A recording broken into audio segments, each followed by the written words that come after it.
ان کا دین جو خود ساختہ ہے، اور حضرت عیسیٰ کو چھوڑ کے جو انہوں نے اختیار کیا ہے ان کی تربیت ان کے نفس نے کی ہے، اور ہماری مسجد کے حوالے سے تربیت محمد عربی نے کی ہے۔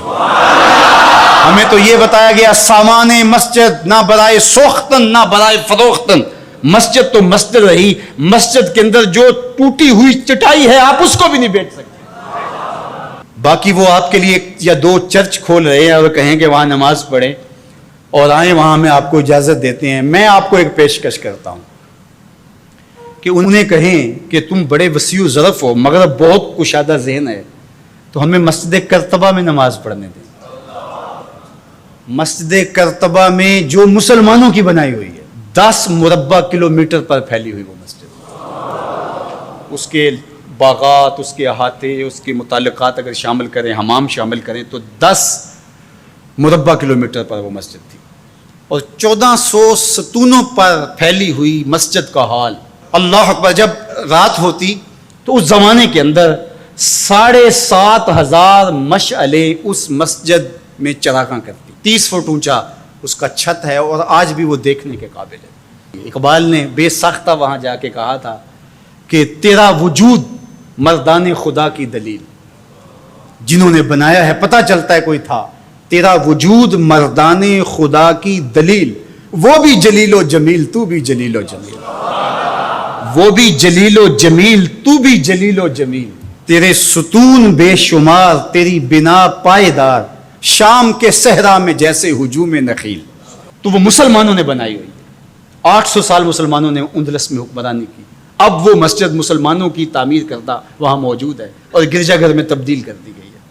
2008 میں مقامی مسلمانوں نے پوپ کو درخواست دی کہ جس رواداری کی، مذہبی رواداری کی آپ بات کرتے ہیں، اس رواداری کو قائم کرنے کے لیے ایسا کیا جائے کہ ہمیں بھی اس مسجد میں نماز پڑھنے کی اجازت دی جائے۔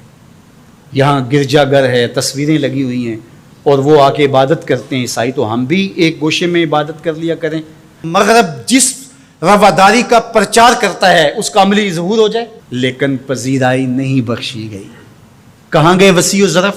تم کہتے ہو گرجوں میں نماز پڑھنے دیتے ہیں، تو وہاں 2 رکعت پڑھ کے دکھاؤ۔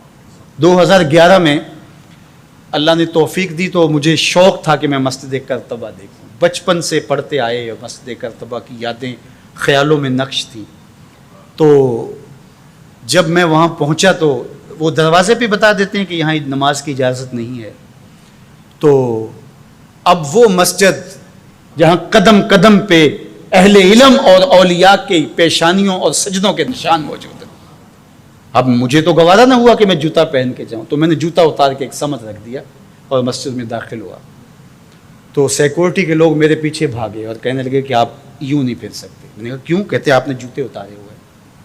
تو وہاں تمام مذاہب کے لوگ آتے ہیں، آپ جانتے ہیں کہ ان کے لباس بھی مختصر ہوتے ہیں، تو میں نے کہا انہوں نے تو لباس بھی نہیں پہنے ہوئے تو مجھے اس کی اجازت دیتے کہ میں جوتا اتار دوں، انہوں نے لباس اتارے ہوئے۔ تو وہ کہنے لگے جی نہیں۔ میں نے کہا مجھے بات سمجھاؤ کس طرح؟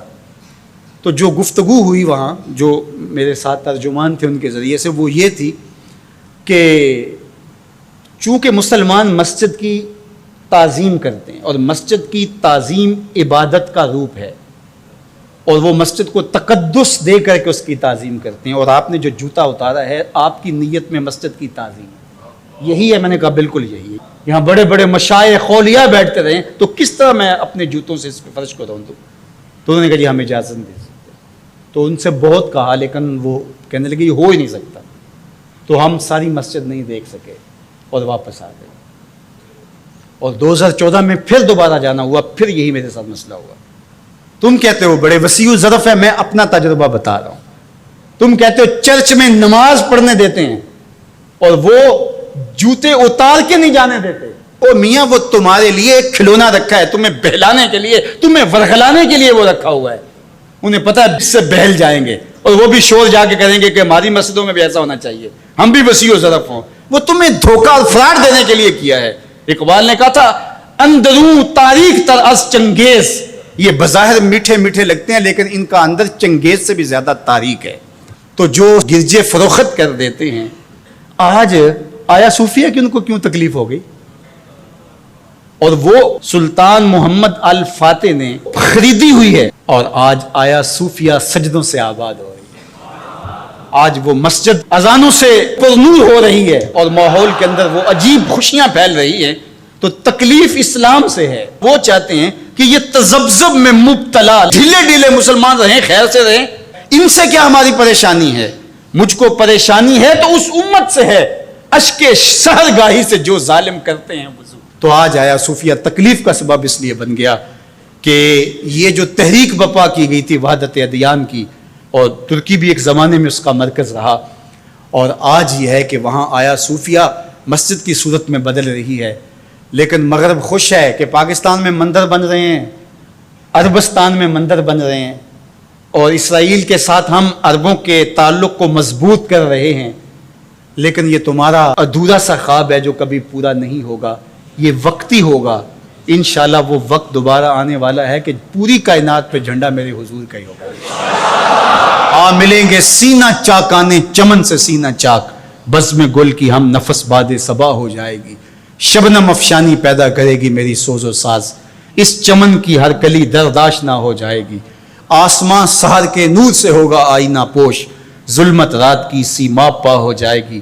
شب گریزاں ہوگی آخر جلوہ خورشید سے, یہ چمن